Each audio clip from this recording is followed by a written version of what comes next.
Mayor के चुनाव में 20 वोट इंडिया गठबंधन के पास थे और मात्र 16 वोट भारतीय जनता पार्टी के पास थे। आज जो हमने फर्जीवाड़ा, गैर कानूनी काम, जो इलीगैलिटी चंडीगढ़ मेयर चुनाव में देखी है, उसे सिर्फ और सिर्फ राष्ट्रद्रोह कहा जा सकता है। सबसे पहले 18 जनवरी को होने वाले चुनाव में प्रिसाइडिंग अफसर, जो चुनाव कराता है अफसर, उसे बीमार करके अस्पताल में भर्ती करा दिया ताकि उस दिन चुनाव ना हो। बीजेपी ने अपने ही पार्टी के माइनॉरिटी विंग के ऑफिस बियरर को प्रिसाइडिंग अफसर बनाया।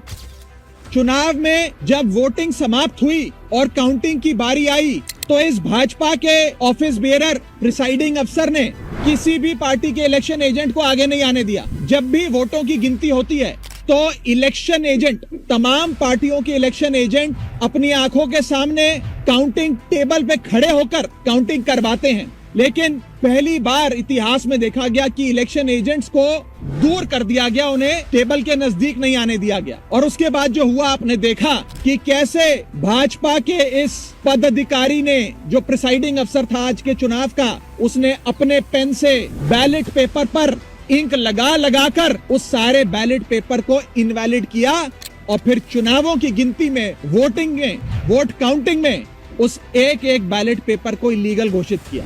पहली बार चंडीगढ़ मेयर चुनाव में कुल 36 वोटों में से 8 वोट इनवैलिड घोषित कर दिए गए। इतिहास में आज तक नहीं हुआ।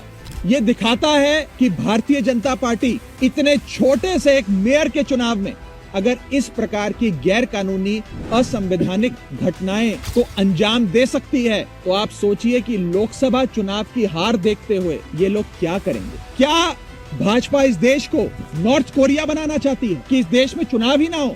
मैं बस इतना ही कह सकता हूं कि भारतीय जनता पार्टी इंडिया गठबंधन से इतना घबरा गई है, इतना डर गई है कि अब वो इस प्रकार की असंवैधानिक घटनाएं, गैर कानूनी घटनाओं को अंजाम दे रही है।